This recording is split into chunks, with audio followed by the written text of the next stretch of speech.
चलिए स्टार्ट किया जाए फिर आज की क्लास, ठीक है ना। देखिए प्रैक्टिस एग्जेक्टिव का प्रैक्टिस करा रहे हैं हम आपको। आपने पूरा पढ़ दिया, इंड कर दिया एडजेक्टिव का टॉपिक, ठीक। अब प्रैक्टिस में देखते हैं कि किस प्रकार से इसका सॉल्यूशन, किस प्रकार से कॉमन एरर्स को बनाएंगे। एग्जाम में किस तरीके से आपको पूछेगा और उसका आंसर आप किस तरीके से निकालोगे, ठीक है। आपका एग्जाम करीब आ रहा है तो ज़्यादा हम किस पर आप फोकस करेंगे, प्रैक्टिस पर, ठीक है। नहीं, जितना मैंने पढ़ा दिया, जितना आपको मैंने जितने भी टॉपिक करा दे, नरेशन, वॉइस, टेंस, प्रोनाउन, आपका नाउन जो भी है, तो साथ ही साथ हम अब जो भी टॉपिक इंडो होगा तो उसके साथ साथ हम प्रैक्टिस भी करेंगे क्वेश्चनों का, ताकि एग्जाम में आपको बहुत बेहतरीन तरीके से आइडिया मिल जाए, आपका जो एक्सपीरियंस है वो बढ़ जाए, ठीक है। नहीं, तो यहाँ पर फर्स्ट क्वेश्चन जो लिखा है, देखिए the people of our country are most temperate than those of other countries of the world, no error. अब इसमें 4 पार्ट कर रहे हैं एक सेंटेंस के। अब जिस पार्ट में आपका मिस्टेक है वही पार्ट आपका क्या है, राइट है, उसी में आपका आंसर है, ठीक है। नहीं, अब देखो ये सब पढ़ा हमने, स्टार्ट किया the people of our country are most temperate. अब यहाँ पर पहुंचे हम, मोस्ट मिल गया हमको, क्या मिला, मोस्ट। अब पता है आपको एडजेक्टिव का सारा कॉन्सेप्ट आपने पढ़ा है, तो यहाँ पर लिख रहा है मोस्ट टेम्परेट, आगे देखा तो देन। अब यहाँ पर पकड़ना कैसे है, पकड़ना आपको एडजेक्टिव का प्रैक्टिस कर रहे हैं तो देखा हमने आगे तो देन लगा है, क्या लगा है, देन। अब देन का एक कॉन्सेप्ट है, देन का कॉन्सेप्ट क्या है, जब स्टार्टिंग आपको मैंने सिखाया था एडजेक्टिव, तब आपको सुपरलेटिव डिग्री क्या है और आपका कॉम्परेटिव डिग्री क्या है, पॉजिटिव डिग्री क्या है, वो सब आपको मैंने बताया। तो देखिए यहाँ पर जो देन है, देन से पहले हमेशा आपका कॉम्परेटिव डिग्री का वर्ड यूज किया जाएगा, समझ में आ रहा है ना। यानी यहाँ पर जो मोस्ट है यह आपका सुपरलेटिव डिग्री का क्या है, वर्ड है, सुपरलेटिव डिग्री का वर्ड है। तो यहाँ पर क्या आना चाहिए, कॉम्परेटिव डिग्री का वर्ड आना चाहिए। यानी मोस्ट की जगह अगर हम यहाँ पर मोर कर देंगे तो आंसर क्या हो जाएगा, पूरा सेंटेंस सही हो जाएगा। यानी ऑप्शन नंबर आपका बी इज राइट। समझ में आ गया ना। देखो आपको कम से कम समय में आंसर निकालना है, यानी कंपटीशन एग्जाम को अगर क्वालिफाई करना है तो आपने क्या करना है, जितना आप यूट्यूब पर भी देख रहे हैं जितने भी बच्चे, वो भी ध्यान दें कि किस तरीके से आंसर को निकालना है। यानी 10 सेकंड से पहले पहले आपका आंसर निकल जाना चाहिए, तब जाके आप सारे क्वेश्चन जो 100 या 200 क्वेश्चन आपको दिया जाएगा तो वो आप पूरा अटेम्प्ट कर पाएंगे, सारे क्वेश्चनों को छू पाएंगे, ठीक है। नहीं, तो देखो यहाँ पर सिर्फ 2 सेकंड में क्या निकला, आंसर निकला, ठीक है ना।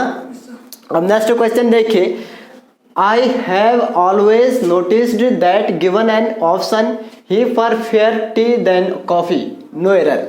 अब इसको देखा हमने, देखो यहाँ I have always noticed that given an option he prefer tea than. अब देखो देन, ठीक है, देन लगा है, लेकिन हम इससे पहले आए यहाँ पर देखें तो एक वर्ड लिखा है परफेयर्स, क्या लिखा है, परफेयर। अब मैंने एडजेक्टिव का जो एडवांस क्लास आपको सिखाया था, एडवांस में जो पढ़ाया था मैंने एडजेक्टिव में, उसमें आपने देखा होगा कि कुछ ऐसे वर्ड है जिनका क्या नहीं हो सकता, कॉम्परेटिव नहीं होता है, पढ़ाया था ना। यानी कुछ लैटिन वर्ड बताए थे कि जो कुछ ऐसे लैटिन वर्ड हैं जिसका आप क्या नहीं बना सकते, कॉम्परेटिव नहीं कर सकते, ठीक है। नहीं, अगर कॉम्परेटिव नहीं कर सकते तो देन कहाँ लगता है, अभी ऊपर वाले में ही बता रखा है मैंने कि जो आपका देन है वो कॉम्परेटिव वर्ड के बाद यूज किया जाता है, ये तो बताया था ऊपर में। तो देन आया है, तो यहाँ पर परफेयर वर्ड जो है इसका आपका कॉम्परेटिव नहीं हो सकता है। लग तो रहा है कॉम्परेटिव जैसा वर्ड, लेकिन होता नहीं है। ऐसे जैसे आपके कई वर्ड है बता रखे थे मैंने आपका, जैसे junior, senior, interior, exterior word बताए थे ना, तो इन सब के साथ अगर ऐसा वर्ड आ गया तो देन लगाना क्या हो जाएगा, गलत। क्या लगाएंगे उस पर, टू लगाएंगे, क्या लगाएंगे, टू लगाएंगे। अगर आपको याद नहीं है तो आप क्या करें, बैक की क्लास को देखें, पूरा बैक नोट जो आपने लिखा है उसको देखें, चेक करें, आपको पता चल जाएगा। तो ये परफेयर लिखा है तो टी टू कॉफी होगा, यहाँ पर क्यों लगाना, क्या लगाना होगा, देन की जगह टू लगाना होगा, आंसर सही हो जाएगा। यानी सी वाला ऑप्शन आपका क्या हो गया, इसमें राइट हो गया। समझ में आ गया, निकला आंसर 5 सेकंड के अंदर आसानी से। अगर जिसने क्लास ले रखी है वो आसानी से इसको कर लेगा। अगर आपने प्रैक्टिस नहीं कर रहे हो, घर में रिवीजन नहीं कर रहे हैं जितने भी बच्चे, तो अगर रिवीजन नहीं होगा तो बेटर नहीं आएगा, आपको रिवीजन की ज़रूरत है। और पूरा क्लास मैंने बेसिक से एडवांस तक की पूरा एडजेक्टिव का क्लास दे रखा है।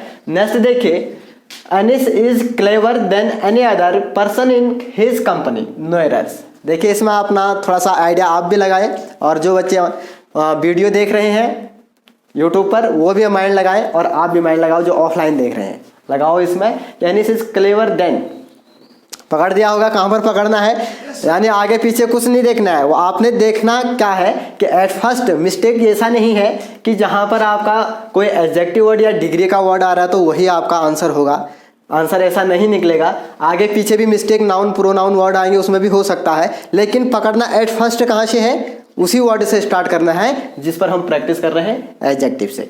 तो देखिए यहाँ पर एनिस इज क्लेवर देन। अब जब देन आपको बार बार आ रहा है, ये दोनों में आ गया, यहाँ पर भी आपके माइंड में आप खुल गया ना, माइंड का ताला खुल गया कि अब पता चल रहा है कि जो देन है उससे पहले कॉम्परेटिव वर्ड यूज किया जाएगा। अब मुझे बताओ ये क्लेवर वर्ड कौन सा वर्ड है, पॉजिटिव वर्ड है, तो ये आंसर निकल गया ना, आंसर आपका ए हो गया। यानी यहाँ पर कॉम्परेटिव डिग्री का वर्ड आना चाहिए, क्लेवर का क्या हो जाएगा, क्लेवरर हो जाएगा। क्लेवरर करेंगे तो आंसर ये पूरा सेंटेंस क्या हो जाएगा आपका, राइट हो जाएगा। Option number A is right. Okay, next question देखिए फोर्थ वाला, there are no less than 5 assistants in the office no error. अब इसमें देखिए ये लिखा है there are no less than, फिर से इसी को पकड़ो, इस देन को, ठीक है ना, ये देन लिखा है आपका। अब इससे पहले लिखा है नो लेस, ठीक है नहीं, 5 असिस्टेंट्स, कितने असिस्टेंट्स की बात कर रहा है, 5 असिस्टेंट्स की बात कर रहा है। अब जो ये जो लेस वर्ड है ना, ये जो लेस है ये सिर्फ कितने में कंपैरिजन दिखाता है, ओनली 2, कितने में दिखाता है, ओनली 2 में दिखाता है ये, ठीक है ना। अगर यहाँ पर 2 से ज़्यादा होगा, यानी ये 2 से ज़्यादा 5 हो गए, 2 से ज़्यादा हुए नहीं हुए, तो ये 5 हो गया, तो यहाँ पर लेस लगाना क्या हो जाएगा, गलत हो जाएगा। समझ में आ रहा है ना। तो यहाँ पर क्या लगाना होगा आपने, ये लगाना होगा आपने FEWER, फेवर, फेवर वर्ड लगाना, यानी 2 से ज़्यादा के लिए किसका यूज़ करते हैं, फेवर का यूज करते हैं, ठीक है ना। ये लेस यहाँ पर काटना होगा, option number A is right, निकल गया आंसर आसानी से, ठीक। नेक्स्ट देखिए fifth number question, Johnson and Milton are 2 brothers, the latter is very intelligent. ये बहुत बढ़िया तरीके से मैंने सारे वर्ड आपको लिखा रखा है, फॉर्मर, लेटर लिखा रखा है ना, अ फ्यू, द फ्यू, आपका few, a little, the little, सारे वर्ड्स लिखा रखे हैं। तो वहीं से आपको ये पूछा गया है, तो जिसने क्लास ली वो आसानी से करेगा, और जो जिसने नहीं भी पढ़ा है वो इस आइडिया से करेगा। मैं बिल्कुल यहाँ पर खाली आंसर टिक नहीं कर दे रहा हूँ कि ये वाला आंसर सही है, मैं ऐसा नहीं कर रहा हूँ। आपको साथ ही साथ एडजेक्टिव पढ़ाने के बावजूद भी मैं यहाँ पे क्या कर रहा हूँ कि यहाँ पे मैं आपको पूरा एक्सप्लेन तरीके से बता रहा हूँ, उसका एक्सप्लेन भी दिखा रहा हूँ, उसका रीजन के साथ मैं आंसर निकाल रहा हूँ ना, ठीक है नहीं, इससे आपका और बेहतर तरीके से आएगा। तो देखिए जोहनसन एंड मिल्टन आर 2 ब्रदर्स, 2 भाई की बात कर रहा है, कितने भाई की बात कर रहा है, 2 भाई की बात कर, ब्रदर की बात कर रहा है।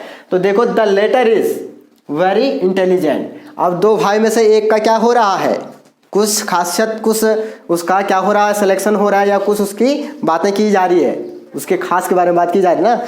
तो ये कह रहा है कि लेटर, लेटर में से क्या होता है, देर में, LATR है ना, लेटर। और 2 वर्ड आपको मैंने बताया होगा, एक बताया था LATR और एक बताया था मैंने आपको LATTER। इस दोनों वर्ड के बारे में पूरा डिटेल में बताया था। इस लेटर का मतलब होता है देर में, और इसका मतलब क्या होता है, अगला कहते हैं जिसको, ठीक है नहीं, अगला भी होता है। और अगर इसको कंपैरिजन में यूज करते हैं तो इसका मतलब क्या हो जाता है, बाद वाला। क्या होता है, बाद वाला। आपको याद आ रहा होगा वो दिन जो मैंने आपको पूरा इसके बारे में बताया था। तो यहाँ पर ये लेटर ना आके क्या होना चाहिए, लेटर होना चाहिए। क्या होना चाहिए, लेटर होना चाहिए, ये सही हो जाएगा। यानी ये कह रहा है कि 2 भाई हैं, उसमें से जो आपका बाद वाला है वो क्या है, इंटेलिजेंट है। तो यहाँ पर लेटर नहीं, लेटर होगा LATTR। तो option number B is right, यानी आंसर आपका क्या होगा इसमें, बी वाला होगा। समझ में आ गया होगा ना, पूरा एक्सप्लेन तरीके से दिखा रहा हूँ। तो अगर ये इस तरीके से आप क्वेश्चनों को सॉल्व करते हैं, सारे बच्चे, सभी बच्चे क्या कर रहे हैं, अभी कंपटीशन एग्जाम की तैयारी कर रहे हैं, चाहे आपका JNV का कर रहा हो, कोई SSC का कर रहा है, कोई UPSC का कर रहा है। यानी ये मार्च से लेकर जून तक, जुलाई तक का जो आपका पीरियड टाइम रहता है, ये सभी बच्चों का कंपटीशन एग्जाम का रहता है। तो इसमें सभी बच्चे तैयारी कर रहे होंगे। तो आप भी, जो बच्चे YouTube पर देख रहे हैं, वो भी इस तरीके से इस क्वेश्चनों को सॉल्व करेगा, और पक्का 101% आपका मेरिट हाई जाएगी इससे, ठीक है ना। ठीक हो गया, समझ में आ गया होगा, चलो ठीक है। तो यहाँ पर देखिए नेक्स्ट क्वेश्चन 6 नंबर क्वेश्चन क्या है, let her take as much book as she wants no error. तो इसमें से कौन सा ऑप्शन आपको सही लग रहा है, यानी किस ऑप्शन में आपका मिस्टेक है। तो देखिए let her take as much book. अब बताइए जो बुक है ये बुक आपका कैसा नाउन है, काउंटेबल नाउन है। कैसा नाउन है, काउंटेबल नाउन है। तो इससे पहले मच नहीं आएगा, मच अनकाउंटेबल के लिए आता है। क्या आना चाहिए इसमें, मनी आना चाहिए, यानी ऑप्शन नंबर बी क्या हो गया आपका, राइट हो गया। और यहाँ पर क्या करना होगा, बुक्स करना होगा, यहाँ पर मनी करना होगा। तो इस तरीके से क्या हो गया, सेंटेंस सही हो गया।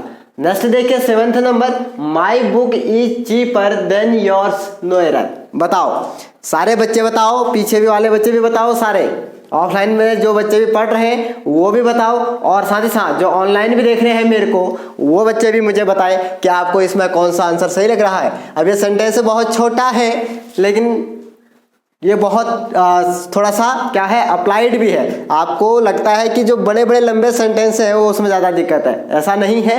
ये डीपली कहाँ पर पूछ दे कोई पता नहीं।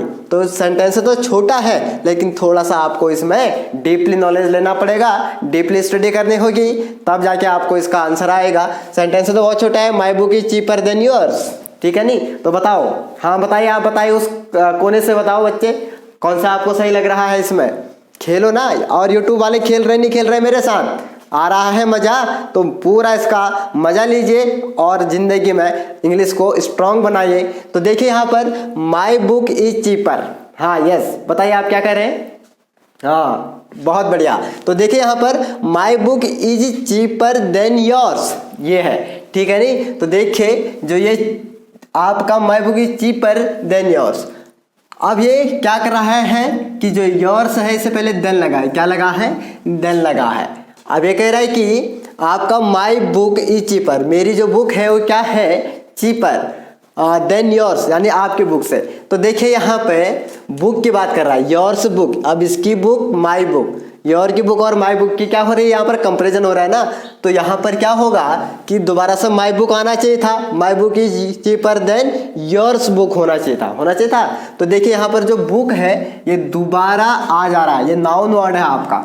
तो आपको एडजेक्टिव में पढ़ाया था ना मैंने, ऑफलाइन का क्लास वाले बच्चे बताओ मुझे, पढ़ा रखा है, हाँ यस, मैंने डीपली से आपको अप्लाइड एडवांस एडजेक्टिव में पढ़ा रखा है कि देखिए यहाँ पे जो आपका नाउन को दोबारा से आने से रोक देता है, यानी दोबारा से आने से रोकता है, तो उसके लिए हम क्या लगाना होगा, हमें दैट ऑफ या दो जॉब, क्या लगाते हैं उसके लिए, दैट ऑफ और दो जॉब। यानी समान वस्तुओं का अगर हम क्या करेंगे, दो समान वस्तु का आपस में कंपैरिजन करेंगे तो दैट ऑफ, अगर दो से ज्यादा का करेंगे तो क्या हो जाएगा, आपका दो जॉब हो जाएगा। तो यहाँ पर समान बुक की क्या की जा रही है, आपका कंपैरिजन किया जा रहा है। तो यहाँ पर क्या लगाना होगा, दैट ऑफ करना होगा, दैट ऑफ करना है, क्या हो जाएगा, सही हो जाएगा, ठीक है नहीं, ऐसा करेंगे सही हो जाएगा, यानी ऑप्शन नंबर सी।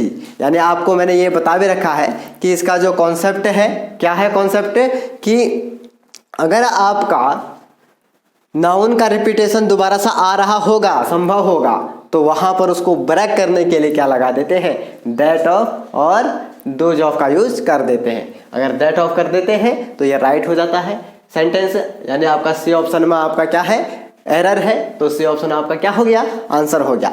चलिए नेक्स्ट देखिए, नेक्स्ट क्वेश्चन क्या कहता है, I begin to tremble when I saw a sharp long knife in my enemy's hand, no error. तो बताइए मेरे को इस वाले में, इस 8th वाले क्वेश्चन में आपको कौन सा ऑप्शन राइट लग रहा है। तो देखिए I begin to tremble when I saw, यानी मैंने कल ही की क्लास में ऑफलाइन में दे रखा है ना, दिया ना आपको बताया, हाँ मैंने कल ही बता रखा है, इसकी क्लास कल ही ले रखी है आपकी। तो देखिए यहाँ पर अ शार्प लॉन्ग नाइफ, यहाँ पर क्या है कि ये जो शार्प है, लॉन्ग है, ये नाइफ है, ठीक है नहीं। तो इसमें क्या है कि एक कॉन्सेप्ट बताया था, एडजेक्टिव का एक रूल बताया था कि जब हमको 2 3 या 3 से 4 5 बहुत सारे एडजेक्टिव वर्ड को एक साथ यूज करना हो तो किस तरीके से उसका सीरियल चलेगा, सीरियल कैसे, नंबर 1 नंबर 2 नंबर 3 कैसे करके चलेगा वो। तो ये क्या है कि एट फर्स्ट क्या होता है, इसका जो है ये आपका साइज, सबसे पहले साइज को लिखा जाएगा, ठीक है ना। उसके बाद उसकी क्या आएगी, क्वालिटी आएगी, क्वालिटी के बाद उसका जो है ये नाइफ जो है मटेरियल है, फिर मटेरियल आएगा। तो इस तरीके से बता रखा है, मैंने बता रखा है ना। यस, वहीं से पूछा गया है ये क्वेश्चन। तो देखिए साइज, क्वालिटी, फिर मटेरियल आएगा। तो इसमें साइज देखिए, साइज कौन सा है इसमें, लॉन्ग वर्ड है, तो लॉन्ग को पहले में आना होगा इसकी जगह पर। और शार्प आपका क्या हो गया, यानी लॉन्ग आपका साइज हो गया, क्या हो गया, क्वालिटी नहीं, लॉन्ग आपका साइज हो गया, तो लॉन्ग यहाँ आएगा। शार्प इसकी क्वालिटी होगी, बहुत तेज धार वाला है ना, तो ये क्वालिटी होगी, तो ये यहाँ पर आएगा दूसरे नंबर में। फिर उसके बाद मटेरियल आएगा, यानी नाइफ आपका मटेरियल है ना, ठीक है नहीं, तो आपका थर्ड नंबर में क्या आएगा, आपका नाइफ आएगा। तो क्या हो जाएगा ये सही कैसा होगा, यानी ऑप्शन नंबर बी क्या हो गया आपका, राइट हो गया। कैसे कि यहाँ पर सबसे पहले साइज, फिर क्वालिटी, फिर आपका मटेरियल आएगा, यानी पहले लॉन्ग, यानी अब क्या होगा ये, I begin to tremble when I saw a long sharp knife, ये करना सही होगा। I begin to tremble when I saw a long sharp knife in my enemy's hand, ये करना सही होगा, यानी ऑप्शन नंबर आपका बी क्या है, राइट है। आ रहा है, सबको आ रहा है, वेरी गुड, बहुत बढ़िया, सब बच्चे बहुत बढ़िया सीख रहे हैं। यानी ऑफलाइन और यूट्यूब पर भी दोनों बच्चे का बहुत बेहतरीन तरीके से परफॉर्मेंस चल रहा है, बहुत अच्छे तरीके से सीख रहे हैं। ऑफलाइन वाले बच्चे बिल्कुल तैयार हो जाओ, अब आपका कंपटीशन एग्जाम नज़दीक आ गया है, यानी आफ्टर 1 मंथ के बाद आपका एग्जाम होना है, तो बहुत बेहतरीन तैयारी कर रहे हैं आप, बहुत बढ़िया। तो नेक्स्ट देखिए 9th number, I asked 2 person the way to the station but none of them knew it. अब देखिए यहाँ पर क्या है कि I asked 2 person the way to the station but none of them knew it. तो यहाँ पर देखो कितने पर्सन की बात कर रहा है, ये 2 पर्सन कह रहा है। अगर ये 2 पर्सन की बात कर रहा है तो आगे देखिए station but none of them, यानी जो ये नन वर्ड आया ना, ये नन किसके साथ किया जाता है यूज, यानी ये नन किया जाता है आपका मोर देन 2, किसके साथ किया जाता है, मोर देन 2, यानी 2 से अधिक के लिए यूज किया जाता है नन, यानी सी ऑप्शन आपका राइट हो गया। यहाँ पर क्या आना चाहिए, अब 2 की बात कर रहा है, 2 के लिए क्या आएगा, नन की जगह नाइदर आएगा, क्या आएगा, नाइदर, यानी नाइदर लगाना सही हो जाएगा। नाइदर लगाएंगे तो पूरा सेंटेंस क्या हो जाएगा, सही हो जाएगा। इसलिए सी पार्ट में क्या है, मिस्टेक है, तो सी वाला ऑप्शन आपका राइट हो गया। समझ में आ रहा है, फिर से सुन लीजिए, फिर से मैं कुछ आपको बता रहा हूँ, एडवाइस दे रहा हूँ आपको कि आप अब पूरे 101% माइंड के साथ, फोकस के साथ पढ़ाई पे बैठ जाए, पढ़ाई के लिए जुट जाए। आज तक आपने जितना भी ऐशो आराम किया, जैसा भी किया, जैसे ही पढ़ाई किया, वो बहुत अच्छा है, बट अब आ गया है संभालने का टाइम। अब एग्जाम नज़दीक आ रहे हैं, सारे बच्चे ऑनलाइन जो यूट्यूब पर देख रहे हैं वो भी सुन लीजिए, और साथ ही साथ आप भी सब लोग आज के बाद अगर आपने टाइमिंग जो कम कर रखा है पढ़ने का, उसको इंक्रीज करें, और साथ ही साथ बहुत से ज़्यादा क्वेश्चनों का प्रैक्टिस करें घर पे, और तब जाके आपको एक बेहतर आइडिया आएगा। तब जाके आपका जो कॉन्फिडेंस है, जो कॉन्फिडेंस आपका लो हो रखा है, वो कॉन्फिडेंस आपका हाई होगा। अब देखिए नेक्स्ट क्वेश्चन क्या कहता है, in most of the Asian countries few persons have to go beyond the restriction of society and religion, no error. अब बताइए इसमें आपका कौन सा है, सेंटेंस बहुत बड़ा है, आंसर बहुत आसानी से निकल जाएगा, सिर्फ 2 से 5 सेकंड के बीच आंसर निकल जाना चाहिए। पकड़ दिया हमने, इन most of the Asian countries few, word है फ्यू, यानी आपको याद आ रहा है ना सब ऑफलाइन बच्चे, आ रहा है ना, याद आ रहा है ना सबको, तुमको, हाँ यस, क्या बताया था मैंने, सारे वर्ड बढ़ा रखे, few, a few, the few, little, a little, the little, former, latter, ये सारे वर्ड आपको मैंने बता रखा है। तो देखिए जो ये फ्यू है यहाँ पे, ये फ्यू क्या है आपका, ये फ्यू आपका जो है वो निगेटिव वर्ड है। कैसा वर्ड है ये, निगेटिव वर्ड है, ये निगेटिव वर्ड है। तो यहाँ पर ये क्या कह रहा है कि इन most of the Asian countries few persons have to go beyond the restriction of society and religion, यानी कुछ क्या कह रहा है, restriction of society and religion की बात कर रहा है यहाँ पर जो, तो ये आपका निगेटिव होगा, तो निगेटिव तो होगा नहीं, यानी कुछ उसके बारे में क्या है, रिलीजन एंड सोसाइटी के बारे में बात कर रहा है ना, उसके रिस्ट्रिक्शन के बारे में, तो ये क्या होगा, फ्यू ना हो के क्या होगा, ये अ फ्यू होगा, यानी फ्यू करेंगे तो निगेटिव हो जाएगा, सेंटेंस पूरा क्या है ये निगेटिव हो जाएगा, गलत हो जाएगा। तो हमको क्या करना होगा, इसको पॉजिटिव में करने के लिए अ लगाना हो। अ फ्यू मीन से हो जाएगा आपका थोड़ा, क्या हो जाएगा, थोड़ा हो जाएगा। यह आपका पॉजिटिव हो गया, तो यहाँ पर अ लगाएंगे तो सही हो जाएगा, यानी बी ऑप्शन इज राइट। इस तरीके से निकला ना, यानी मैं तो पूरे एक्सप्लेन तरीके से बता रहा हूँ, तब जाके एक क्वेश्चन को सॉल्व करने में थोड़ा टाइम लग जा रहा है, 15 सेकंड लग रहा है, 20 सेकंड लग रहा होगा। बट अगर आपको एक्सप्लेन नहीं करना, सीधे आंसर निकालना है, तो आप सीधे हिट मारिए उस जगह पर, उस ऑप्शन में जहां पर से आपको क्या निकालना है, उसका आंसर निकालना है। जैसे मैंने इसको पढ़ा, in most of the Asian countries few, मिल गया, क्योंकि एडजेक्टिव का प्रैक्टिस कर रहे हैं, पूरा पढ़ा रखा है फ्यू का कॉन्सेप्ट। ऊपर वाले में देखा, नन को पकड़ दिया हमने। ऊपर वाले में देखो 8th वाले में, यहाँ पर हमने ये वाला कॉन्सेप्ट पढ़ाया था, आपको पढ़ाया था ना, तो आपने पकड़ा उसको तो साफ निकाल दिया आंसर इस तरीके से। ठीक है, नहीं समझ में आ रहा है सबको, बहुत बढ़िया। तो इस तरीके से फिर कोशिश करना घर में, और इससे ज़्यादा बहुत सारे क्वेश्चंस का प्रैक्टिस खुद करना, सेल्फ प्रैक्टिस करना घर में, तो आपको बेहतर आएगा। और साथ ही साथ मैं अगले वाले क्लास में भी आपको फिर से और नई टेक्निक के साथ और नए क्वेश्चंस का पैटर्न लेकर आपके साथ नए क्लास में फिर से प्रेजेंट होऊंगा। सब बच्चों को मेरे तरफ से बहुत बहुत गॉड ब्लेस यू, क्योंकि आप बहुत अपने फ्यूचर की तैयारी कर रहे हैं, फ्यूचर को सक्सेस करने की तैयारी कर रहे हैं। मेरी दुआएं सभी बच्चों के साथ है। फिर मिलता हूं अगले क्लास में, तब तक के लिए thank you so much, bye bye.